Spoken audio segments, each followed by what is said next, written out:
여러분 안녕하세요. 박래호입니다. 여러분 택시 운전 자격 시험을 공부하기 위해서 책도 가지고 공부하시고요. 또 제가 드리는 영상을 통해서 여러분 열심히 공부하시라고 봅니다. 한 방에 합격할 수 있도록 기원 드리고요. 지난 강좌까지는 10강좌까지 여러분하고 공부를 했습니다. 오늘은 11강좌 그러니까 10강좌에 이어서 11강좌 31번째 문제부터 풀어보도록 하겠습니다. 도로교통법상 적색 등화 전멸일 경우에 운전자로서는 어떻게 되느냐. 다시 말씀드려서 적색 전멸이 깜빡, 빨간색으로 깜빡깜빡 또 내지는 노란불로 깜빡깜빡 할 때가 있죠. 어떤 것을 의미하느냐 그런 거죠. 황색 등으로 깜빡깜빡 하고 있으면요, 서행하면서 주의를 살피고 교차로 등을 건너갈 수가 있어요. 그러나 적색으로 깜빡거리고 있다고 하는 것은 일단 정지를 하고 교통 상황을 보고 교차로 등을 건너가야 된다. 이게 바람직한 거예요. 따라서 횡단보도 앞에 빨간색으로 전멸등 또 내지는 횡단보도 앞에서 황색불로 전멸등이 켜질 수가 있는데 어느 경우이든지 간에 황색 전멸등은 서행하면서 주의 살피고 안전운행 하시고요. 적색으로 깜빡깜빡 하고 있는 곳에서는 일단 정지하고 주의를 살피고 운행해야 된다. 그 기본 의미가 있는 거죠. 자, 1항. 차만은 다른 교통에 주의하면서 서행해야 된다? 아니다. 노란색, 황색으로 깜빡거릴 때는 1항이 맞는 거지만 지금은 적색 전멸을 의미하는 거예요. 2항. 차만은 다른 교통에 주의하면서 진행할 수 있다? 하면 안 됩니다. 3항. 차만은 안전표지에 주의하면서 후진할 수 있다? 안 됩니다. 4항. 차만은 정지선 직전에 일시 정지한 후에 다른 교통에 주의하면서 진행할 수 있다. 따라서 빨간색, 적색 전멸 등의 의미는 무조건 일시 정지하고 상황을 보고 가야 된다. 따라서 4항이 정답이 되겠습니다. 32번째 문제 풀어봅니다. 겨울철 블랙 아이스에 대한 설명이다. 가장 바르게 설명한 것은 블랙 아이스라고 하는 것은요, 보통 얼음은 되게 하얗다라고 생각하잖아요. 그런데 얼음은 얼음인데 검정색으로 되어 있다는 거죠. 이것은 보통 터널을 지나는 직후에 봄철, 말하자면 해빙기에 나타나는 상태인데 노면이 얼어 있는데 얼어 있지 않지 않고 그 검정색 노면의 색깔로 보이는 이것을 블랙 아이스라고 그러죠. 바르게 설명한 거 1항. 겨울철에 쌓인 눈이 오염되어 검게 변한 현상을 말한다. 꼭 그것만은 아니고요. 2항. 도로의 파인 부분이 검게 변해서 잘 보이지 않는 것을 말한다? 아닙니다. 다 3항. 오염된 눈이 쌓여 있어서 쉽게 알아볼 수 있다? 그것도 아니고요. 4항. 눈에 잘 보이지 않는 얇은 얼음막이 생기는 경우, 눈에 잘 보이지 않는다고 하는 것은 뭐예요? 노면에 검정색으로 나타나 있는 얼음이라는 거죠. 따라서 이걸 블랙 아이스라고 그런단 말이죠. 따라서 32번째 정답은 4항이 되겠습니다. 눈에 잘 안 보인다. 얼음은 얼어 있는 상태, 노면이 얼어 있는 상태인데 잘 보이지 않고 검정색으로 보이는 거예요. 그래서 블랙 아이스라고 그런다. 다 33번째 문제 풀어보도록 합니다. 운전자의 자세로 바람직하지 못한 것은, 운전자의 어떤 자세가 있는데 바람직하지 못한 것 1항 보도록 하죠. 심신 상태를 조절하여 냉정하고 침착한 자세로 운전을 해야 되는 게 바람직하고요. 2항. 교통법규를 이해하면서 준수해야 되겠죠. 3항. 자신에게 유리한 판단과 행동으로 추측 운전을 한다? 안 되지요. 자기의 유리한 생각만 가지고 추측으로 운전하면 안 되겠죠. 따라서 바람직하지 못한 것 3항이 되겠고요. 4항. 마음의 여유를 갖고 양보하는 마음으로 운전한다. 아주 바람직한 운전자의 자세가 되겠습니다. 34번째 문제 풀어보도록 합니다. 운수 종사자로서의 준수사항이라고 볼 수 없는 것 그랬어요. 1항. 안전운행에 문제가 있는 경우에는 그 사항을 회사에 알린다. 바람직한 거죠. 2항. 경찰 공무원의 운전면허증 요구가 있을 때는 즉시 거기에 응해야 되지. 나 면허증 없습니다. 갖고 나오지 않았습니다. 가지고 나오지 않았다 하더라도 신분을 밝혀내야 된다는 거죠. 그런데 응하지 않으면 안 되는 거고요. 3항. 택시의 차실에는 신문 또는 잡지 등 읽을 거리를 비치하도록 한다.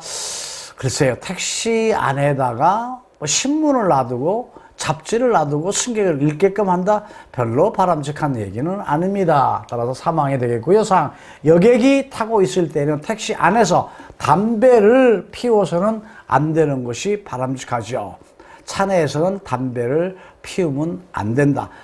비록 빈 차 상태 혼자 있다 하더라도 어떤 냄새가 배어서 승객에 불쾌감을 주기 때문에 가능한 차 안에서 담배를 안 피는 게 좋고 건강을 위해서 담배를 끊는 것도 좋지 않겠습니까? 따라서 34번 34번째 문제는 사망이 정답이 되겠고요.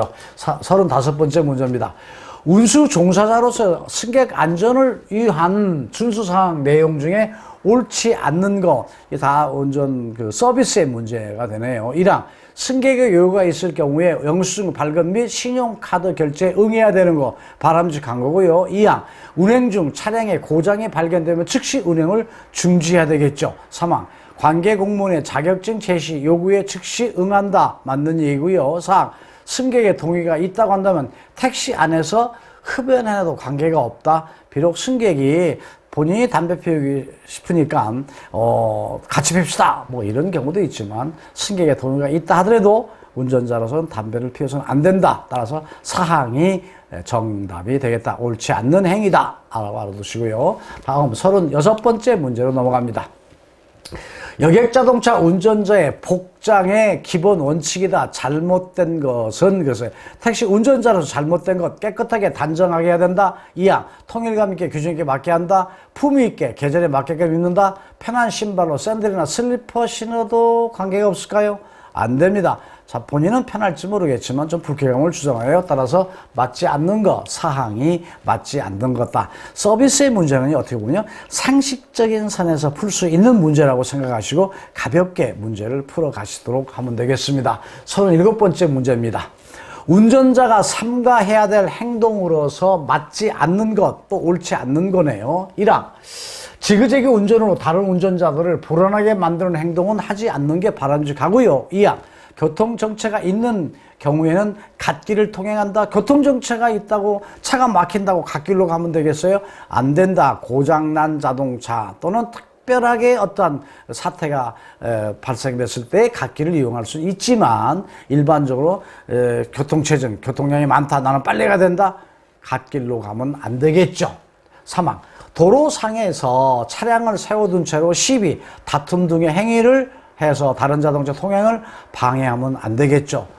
맞는 얘기고요. 4항 신호등이 바뀌었다고 앞차에 빨리 출발하라고 전조등 한다든가 막 말하자면 상향등을 켜준다든가 경음기로 빨리빨리 갑시다 하고 크락션을 눌러대는 행위를 하지 않는다. 맞는 얘기죠. 따라서 37번째에 맞지 않는 것 교통정체가 있다고 해서 갓길을 통행하면 안 된다. 알아두시기 바라고요. 38번째 문제에 넘어가도록 합니다. 자, LPG 자동차 용기 핸들 색상이 작재진 것이에요. 자, LPG 자동차에는 충전하는 그 밸브가 있고, 그 다음에 들어있는 가스가 나와서 시동이 원활하게 운행하는 거죠. 이때의 색깔이 어떻게 되어 있다. 충전 밸브는 녹색으로 되어 있고요. 그 다음에 액체 출구가 나오는 분은 적색입니다. 다시 말씀드리면 충전할 때는 녹색 밸브를 열어서 LP가스 충전소에 충전하고요. 그 다음에 완전히 충전되면 닫고 그 다음에 시동 걸고 운행하려면 가스가 나와야 되잖아요. 그때는 적색 밸브로 되어 있으니까 그때는 열어가지고 자동차 운행이 돼야 되겠죠. 따라서 충전 밸브는 녹색입니다. 그 다음에 출구 밸브는 적색입니다. 꼭 알아두시기 바랍니다. 따라서 사망이 정답이 되겠습니다. 39번째 문제 봅니다. LPG 자동차의 장점이 아닌 것, 그래서 LPG라고 하는 것은 결과적으로 LP가스예요. 이 LP가스는 어떤 것이다? 배기가스의 유해가 가솔린 자동차보다 적다 말하는 얘기고요. 그 다음에 연료비의 절감으로 경제적이죠. 아무래도 가솔린 자동차보다는 연료가 좀 적게 먹힌다. 또 실질적으로 같은 양이라도 가솔린보다는 LPG 가스 비용이 그만큼 적은 거죠. 그다음에 완전 연소로 발열량이 높다 맞는 얘기고요. 그다음에 연료의 옥탄가가 높습니다. 따라서 연료의 옥탄가가 낮다라고 하는 것은 잘못된 얘기다. 알아두시기 바라고요. 40번째 문제를 풀어보도록 합니다.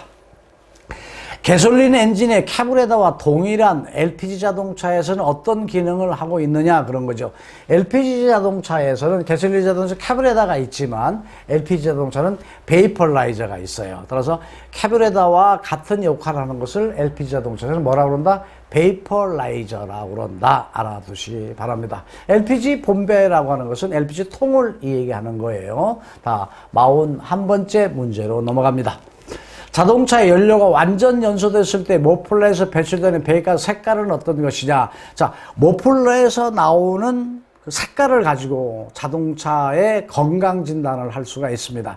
만약에 LP가스는 휘발유 자동차든 디젤 자동차든 간에 머플러에서 나오는 가스가 검정색으로 새카맣게 나오면 매연이 나오는 거예요. 이건 완전하게 연소되지 않는 거고요. 엔진 안에는 엔진 오일이 있잖아요. 근데 엔진 오일이 연소실에 가서 타버렸을 때 배기가스의 색깔은 우유색으로, 하얀색으로 나오게 됩니다. 그러나 정상적인 자동차 엔진이 잘 들어가 있는 LP가스라든가 또 내지는 디젤 자동차 디젤 연료라든가 휘발유 연료가 잘 타고 있다고 한다면 머플러에서 나오는 배기가스 색깔은 전혀 안 보여요. 아무 색깔로 보이지도 않고, 만약에 보인다고 한다면 엷은 청색, 이런 정도가 건강한 자동차라고 볼 수 있는 거죠. 따라서 배기가스 색깔, 건강한 연료가 잘 타고 있는 것은 배기가스 색깔이 없다든가 또 내지는 엷은 청색으로 되어 있다. 만약에 백색이 나온다면은 엔진 오일이 타고 있는 거고요. 검정색이 나온다는 것은 연료가 충분하게 타지 않고 막 나가는 거예요. 그 다음에 우유색은 뭐 백색과 비슷한 거죠. 엔진 오일이 타고 있다라고 하는 걸 알아두시고 자동차의 건강 진단을 모포를 통해서 할 수 있어야 된다. 운전자로서 하나의 상식이 되겠습니다. 42번째 문제 보도록 합니다. LP가스 누출 시에 주의사항으로 잘못된 것, LP가스가 새고 있네요. 자, 어떻게 해야만이 되느냐. 여기서 잘못된 걸 골라내라고 그랬어요. 자, 1항. 배관에서 가스가 누출될 경우 즉시 밸브를 잠궈야 되겠죠. 그 다음에 환기를 시키고 누출 부위의 수리를 빨리 정비를 의뢰해야 되죠. 환기를 시킨다고 하는 건 LP가스는요, 공기보다 무겁습니다. 밑으로 가라앉아요. 그렇게 되면 만약에 화기가 있다고 한다면 터지는 문제가 생기잖아요. 따라서 1항 맞는 얘기고, 2항. 용기의 안전밸브에서 가스가 누출될 경우 용기에 물을 뿌려서 냉각시킨다. 가능한, 지금 새고 있으니까 열받으면 폭발할 수도 있잖아요. 물로서 시켜주는 것도 바람직하고요. 3항. LPG가 공기보다 가벼워서 날아감으로 특별히 주의할 필요가 없나요? LP가스는 공기보다 무겁다고 말씀드렸어요. 무거워요. 따라서 그만큼 위험한 거다. 가벼워서 날아가 버리면 LP가스 새더라도 그냥 공중에 분산돼 버리니까 괜찮은데, 무겁기 때문에 깔아앉고 화기가 있으면 터진다는 거죠. 따라서 공기보다 가볍다라고 하는 말이 틀렸네요. 따라서 3항이 여기에서 맞지 않는 것, 잘못된 것. 4항. 가스 누출 부위를 수리한 후에 누출 여부를 확인하고 운행한다. 비록 가스가 누출돼서 정비를 했지만 또 이상이 없는가를 확인하는 거 중요한 거죠. 따라서 사항도 맞는 얘기. 따라서 42번째, 잘못된 것은 LP가스가 공기보다 무겁은 건데 가볍고 잘 날아간다. 이게 틀린 얘기가 되겠습니다. 따라서 3항이 여기에서 주어지는 정답이 되겠고요. 다음 43번째 문제 보도록 합니다. 앞지르기에 대한 설명으로 맞는 것. 앞지르기 할 때는 항상 좌측으로 한다. 꼭 잊지 마십시오. 자, 1항. 앞차가 다른 차를 앞지르고 있는 경우에는 앞지르기를 할 수 있나요? 할 수 없습니다. 2항. 터널 안에서 앞지르고자 할 경우에는 반드시 우측으로 한다? 터널 안에서는 앞지르기 해서도 안 되지만 만약에 점선으로 되어 있는 특별한 경우가 있다면 좌측으로 해야 된다. 다음 3항. 편도 1차로의 도로에서 앞지르기 하는 황색 실선 구간에서만 가능하다. 자, 1차로 도로에서 황색 실선이 있으면 이건 넘어가면 안 되는 거죠. 따라서 해서는 안 되는 거고요. 4항. 교차로 내에서는 앞지르기가 금지되어 있다. 교차로 안에서는 어느 경우에든 간에 앞지르기 해서는 안 되는 거죠. 따라서 앞지르기에 대한 설명으로 맞는 정답은 4항이 되겠습니다. 44번째 문제 보도록 하겠습니다. 편도 3차로 고속도로에서 1차로가 차량 통행량 증가 등으로 인하여 부득이하게 시속 몇 킬로 미만으로 통행할 수밖에 없는 경우에 앞지르기를 하는 경우가 아니다 하더라도 통행할 수 있다 그런 거죠. 자, 편도 3차로 고속도로에서 1차로라고 하는 것은 왼쪽 차로라고 얘기를 하는 것인데 그 차로는 어느 경우에든 간에 주행할 수 없습니다. 어느 때만 갈 수 있느냐? 앞지르기 할 때만 간다는 거죠. 그러니까 이것은 추월차로이지 주행차로가 아니라는 거예요. 따라서 1차로는 어느 경우이든 간에 주행해서는 안 된다. 어느 경우만 갈 수 있다. 2차로, 3차로, 4차로에서 1차로로 추월할 때 이때는 1차로라고 하는 왼쪽 차로로 갈 수가 있지만 그렇지 않는 경우는 1차로는 추월한 다음에 곧바로 들어와야지 계속 주행은 안 된다는 것이 기본 법이라는 거 여러분 알고 계시죠? 그러나 1차로로 계속 갈 수밖에 없는 상황이 있을 수도 있다. 그때는 2차로, 3차로, 4차로 여기서는 3차로만 얘기합니다만 1, 2, 3차로가 전부 다 차가 정체되어 가지고 거의 기어가고 있는 수준에서 왼쪽 차로라고 하는 1차로를 굳이 비워놓을 필요가 있겠느냐. 그래서 시속 80km 이하로 갈 수밖에 없는 고속도로 전체가 교통 체증이 될 때는 1차로로 갈 수 있다. 어느 경우 전체 차로가 80km 이하로 갈 수밖에 없는 어떤 교통 정체일 때 이걸 의미하는 거예요. 따라서 44번째를 정확하게 이해하시고 문제를 풀어야 되는데 어느 때에 통행할 수 있다. 전체 차로가 80km 시속 80km 이하로 갈 수밖에 없는 교통 체증일 경우 따라서 정답은 1항 80이라고 하는 상태가 되겠어요. 시속 80km 위반으로 갈 수밖에 없을 때는 1차로로 운행할 수 있다. 그렇지 않고는 1차로는 추월할 때만 사용하고 추월이 끝나면 본차로로 들어와야 된다. 꼭 알아두시고요. 많이 위반하고 있고 단속을 또 심하게 하고 있다는 것도 알아두시기 바랍니다. 이 내용을 다시 한번 정리해서 설명을 드리겠습니다. 고속도로입니다. 편도 4차로군요. 왼쪽이 중앙분리대입니다. 예전에는 1차로, 2차로, 3차로, 4차로라고 했는데 도로교통법이 개정되면서 차로명이 전부 달라졌어요. 자, 제일 중앙분리대 옆에 있는 것은 추월차로라고 얘기합니다. 우리가 보통 1차로라고 그랬죠. 그 다음에 두 번째 2차로를 왼쪽 차로라고 얘기하고요. 그 다음에 3차로, 4차로를 오른쪽 차로라고 얘기합니다. 다시 설명드리면요. 중앙분리대 옆에 있는 바로 옆에 있는 차로가 추월차로, 그 다음에 왼쪽 차로, 그 다음에 오른쪽 차로 이렇게 명명이 되어 있다는 거죠. 그러면 이와 같은 상태에서 각각 자동차가 도로를 이용할 수 있는 차로가 있는데 2차로라고 하는 3차로라고 하는 4차로라고 하는 왼쪽 차로, 오른쪽 차로에는 승용차, 경차, 소형차, 중형차가 운행할 수 있고요.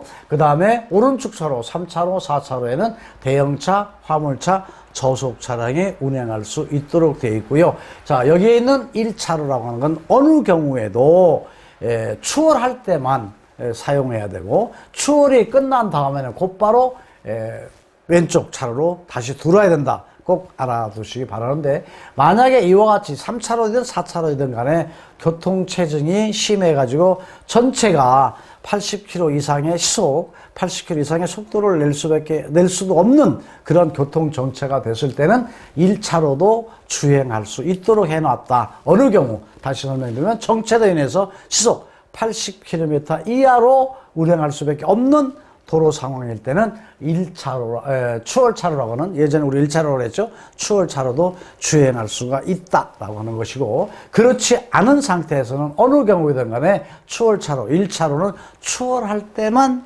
이용해야 되는 차로다. 45번째 문제 풀어보도록 하겠습니다. 도로교통 법령상 전용차로의 종류에 속하지 않는 것, 아닌 것 그랬어요. 버스 전용차로 있죠? 다인승 전용차로 아시죠? 승용차 전용차로는 별도로 정해져 있는 게 없죠. 자전거 전용차로 만들어져 있습니다. 따라서 정답은 3항이 되겠고요. 46번째 문제 봅니다. 폭우가 내리는 도로의 지하차도를 주행하는 운전자의 마음가짐으로 가장 바람직한 것, 막 비가 엄청나게 많이 오나 봐요. 도로에 지하차도를 갈 수밖에 없는데 운전자는 어떤 마음을 가지고 가야 될까요? 1항, 모든 도로의 지하차도는 배수실이 잘 되어 있어서 위험 요소는 발생하지 않는다. 그렇지 않죠. 위험도가 항상 있을 수 있어요. 2항, 재난방송, 안내판 등 재난 정보를 청취하면서 위험 요소에 대응해야 된다. 맞는 얘기죠. 3항, 폭우가 지나갈 때까지 지하차도 갓길에 정차해서 휴식을 취한다. 비가 안 올 때까지 기다리겠습니까? 그럴 수는 없죠. 4항, 신속히 지나가야 하기 때문에 지정 속도보다 빠르게 주행한다. 신속히 지나간다고 빠른 속도로 가면 안 되죠. 따라서 가장 여기서 바람직한 것은 재난방송 안내판 등 재난 정보를 청취하면서 위험 요소에 어떤 대응을 대비하는 것이 바람직하다. 알아두시고요. 47번째 문제 보도록 하겠습니다. 다음 중 신호, 지시 위반 사항에 장소적 요건으로 볼 수 없는 것. 신호 및 지시 위반을 하게 되면 교통사고 처리 특례법에 의해서 12개 중형제 과실에 속해서 형사처벌 대상이 되는 거예요. 자, 신호 및 지시 위반 1항, 경찰관, 보조원, 모험운전까지 포함되는 거죠. 수신호의 경우 이것도 위반하게 되면 지시 및 그 신호 위반이 되는 거고요. 2항, 지시 표지판이 설치된 장소 안에서 위반한 경우 역시 표지판이 있는데 지키지 않았기 때문에 신호 및 지시 위반이 되고요. 3항, 운전 부주의의 일반 과실 사고의 경우 운전 부주의의 일반 과실 사고는 신호 및 지시 위반에 포함되지 않습니다. 따라 3항이 정답이 되겠고요. 4항, 신호기가 설치된 교차로 내에서 신호 위반하는 경우 당연히 이것도 신호 위반이 되는 거죠. 따라서 신호 지시 위반이라고 하는 것은 1항, 2항, 3항이 신호 및 지시 위반이 되고 운전 부주의를 통해서 일반적인 과실 이것은 신호 및 지시 위반 12대 중대 과실에 포함되지 않는다. 이렇게 여러분이 이해하시면 되겠습니다. 48번째 문제 보도록 하겠습니다. 중앙선 침범으로 인한 사고 중 공소권이 없는 사고로 처리되지 않는 것, 문제를 많이 꼬아놨습니다. 이 얘기는 바라면 12대 중대과실, 교통사고 처리특례법상에 들어있는 12대 중대과실에 중앙선 침범이 들어있어요. 중앙선 침범으로 인한 사고는 5년 이하의 징역이나 2천만 원 이하의 그 처벌을 받게끔 되어 있는데 여기에서 중앙선 침범으로 처벌되는 것은 어떤 것이냐 이런 얘기란 말이죠. 자, 1항, 위험 회피를 위한 중앙 침범. 갑자기 보행자가 막 달라드는 입장에서 어쩔 수 없이 보행자가 충돌하지 않기 위해서 중앙선을 넘었다. 이것은 중앙선 침범의 사고로 보지 않는다는 거고요. 2항, 불가항력으로 인한 중앙 침범. 운전자로서는 도저히 중앙선을 넘지 않고는 안 되는 그런 상황이 됐을 때 이때도 중앙 침범으로 처리를 안 해요. 비록 중앙선 넘긴 넘었잖아요. 3항, 추돌로 인한 중앙 침범.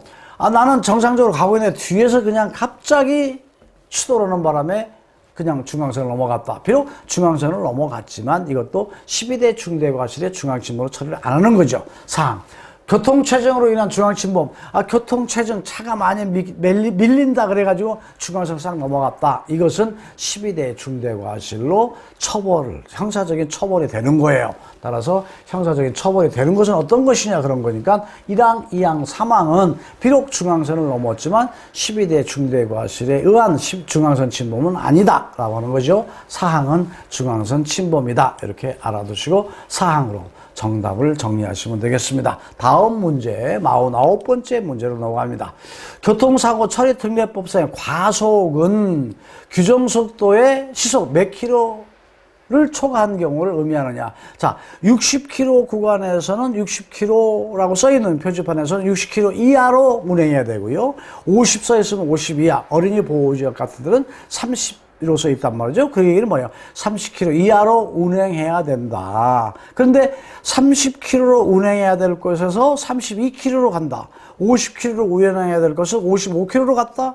또 60km로 운행해야 될 것을 63km로 갔다. 전부 다 규정속도를 위반한 과속입니다. 과속으로 처리가 되나 만약에 사고가 발생됐을 때 12대 중대과실의 과속은 아니다.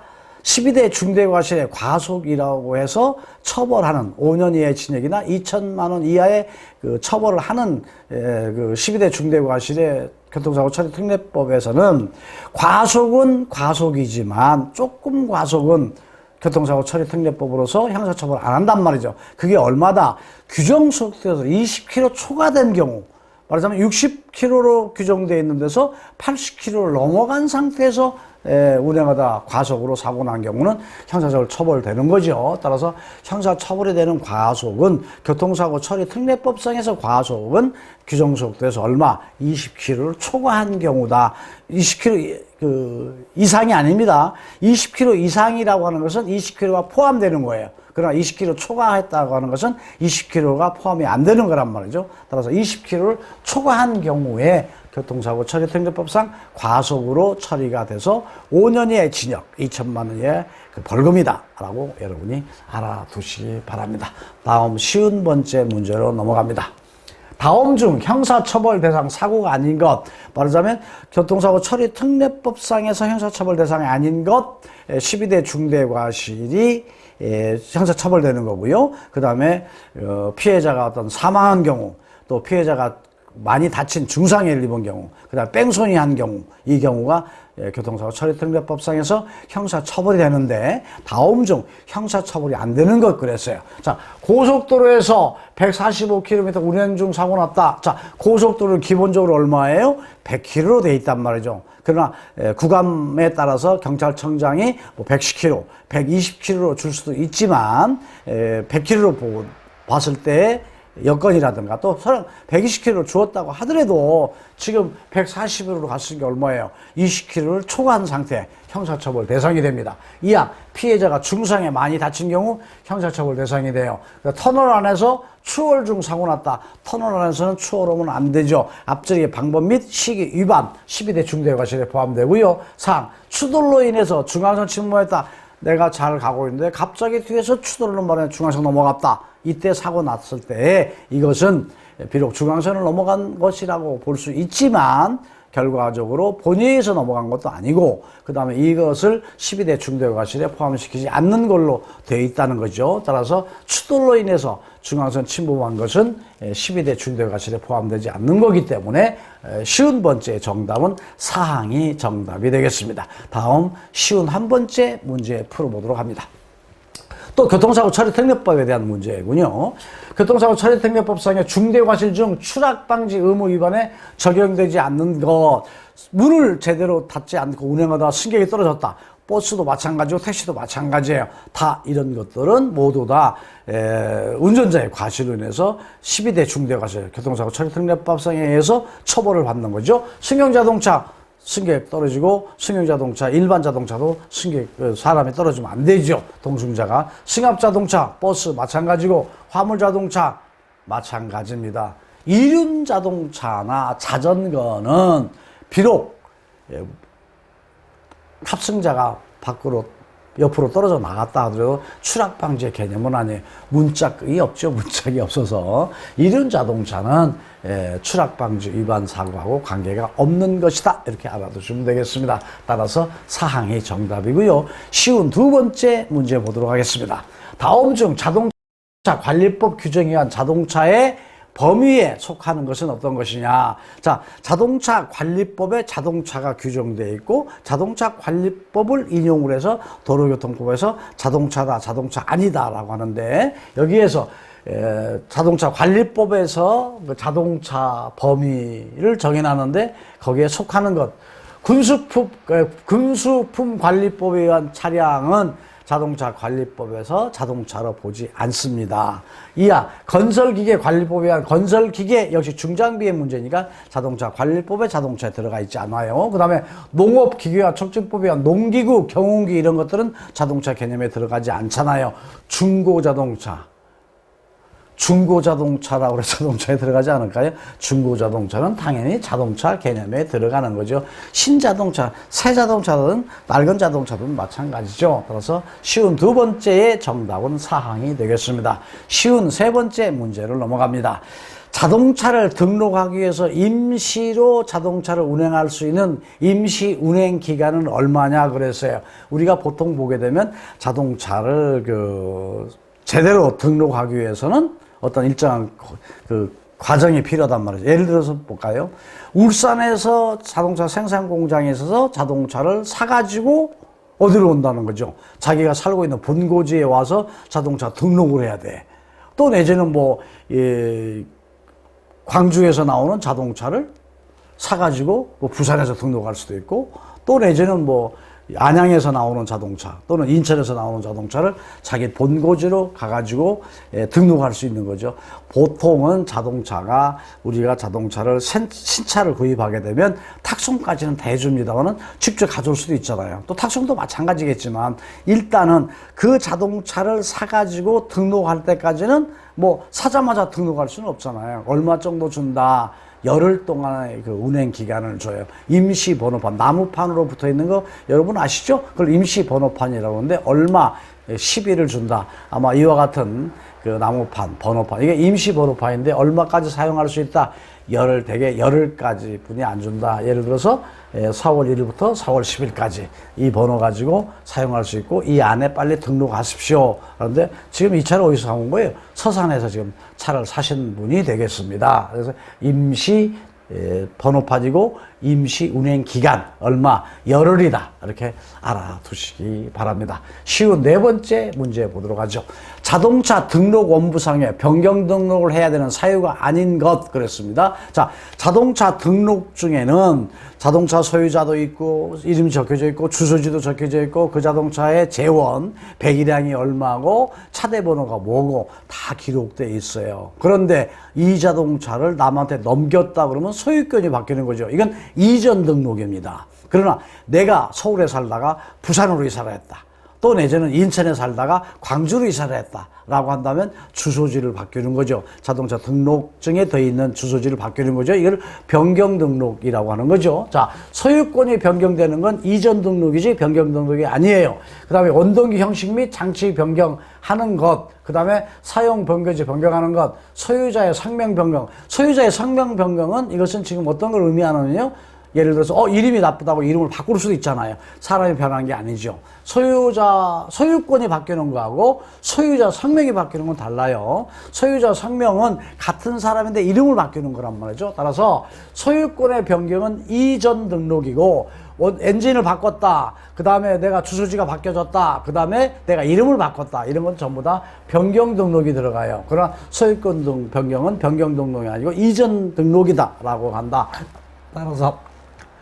따라서 변경 등록을 할 필요가 없는 것, 말하자면 안 되는 것. 따라서 다시 말씀드려서 변경 등록이 아닌 건 어떤 것이냐? 소유권 변경하는 것은 이전 등록이라고 그러지 변경 등록이라고 하지 않는다. 이렇게 알아두시기 바랍니다. 다음 문제, 쉬운 5번째 문제로 넘어갑니다.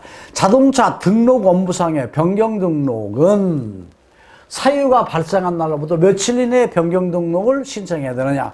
주소지가 바뀌었어요. 또 엔진을 바꿨다. 뭐 또 내가 이름을 바꿨다. 아까 조금 전에 설명드린 거죠. 이랬을 때는 언제까지 해야 되냐? 그것이 발생된 날로부터 30일 이내에 모든 걸 마무리해야 되지 30일 넘게까지 그냥 놔두면 안 된다. 알아두시기 바랍니다. 쉬운 6번째 문제 보도록 합니다. 자동차 관리법상 자동차 검사 종류에 포함되지 않는 것. 자동차는 안전이 확보돼야 되겠어요. 안전이 확보되기 위해서는 일정 기간마다 검사를 받도록 되어 있습니다. 그 검사를 어떤 검사라고 그런다? 그 검사는 정기검사가 있고요.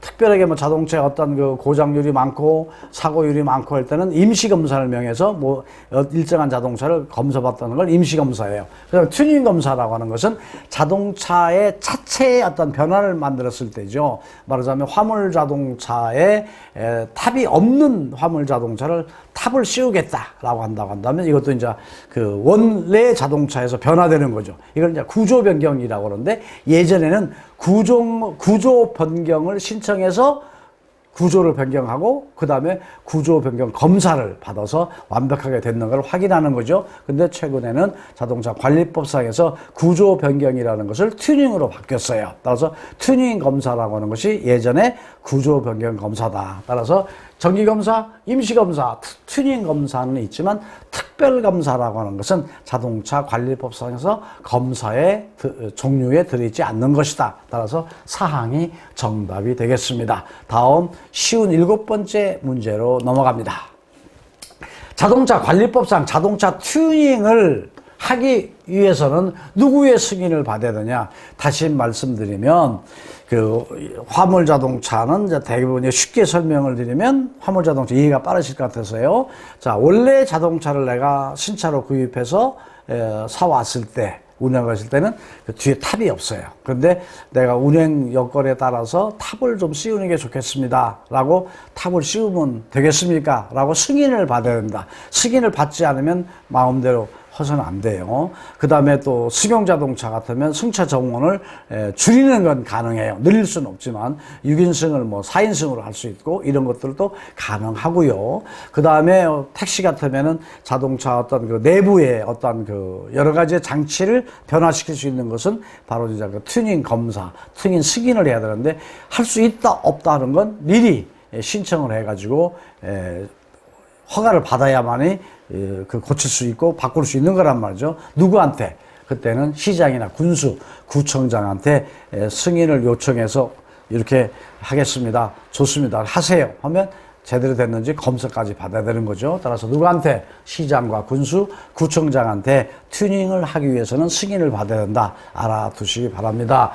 행동하지 마세요. 국토부 장관도 아니고 지방경찰청장도 아니고 경찰서장도 아니다. 자동차 관리법상의 모든 문제는 시장과 군수, 구청장이다. 이렇게 여러분이 알아두시면 되겠습니다. 다음 쉬운 8번째 문제 봅니다.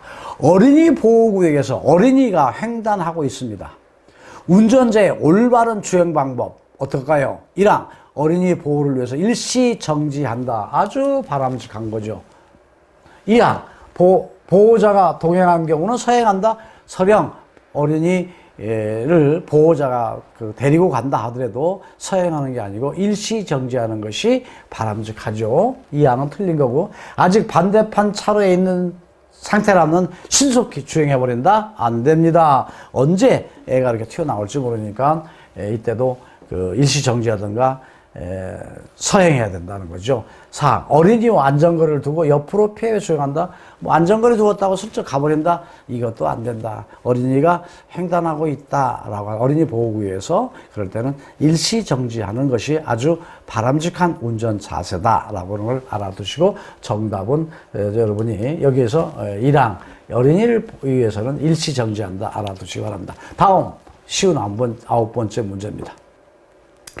자동차 운전자가 8시 30분경에 어린이 보호구역에서 제한속도를 매시 25km를 초과해가지고 위반했다. 벌점으로 받는 것. 이것은 바로 뭐예요? 승용차 운전자가 8시 30분이라는 건 어린이 보호구역에서 위반으로 2배, 3배의 어떤 범칙금이 부과가 되는 거죠. 이때 벌점은 30점이 되는 것이다. 이렇게 암기해 두시기 바랍니다. 이런 것들은 벌점이라든가 범칙금이라든가 이런 것은 그냥 암기할 수밖에 없어요. 암기할 수밖에 없다. 그래서 어린이 보호구역에서 8시 30분경 애가 지금 등교올 시간이잖아요. 이때는 과속했을 때 벌점이 얼마? 30점이 된다. 알아두시기 바라고요. 60번째 문제입니다.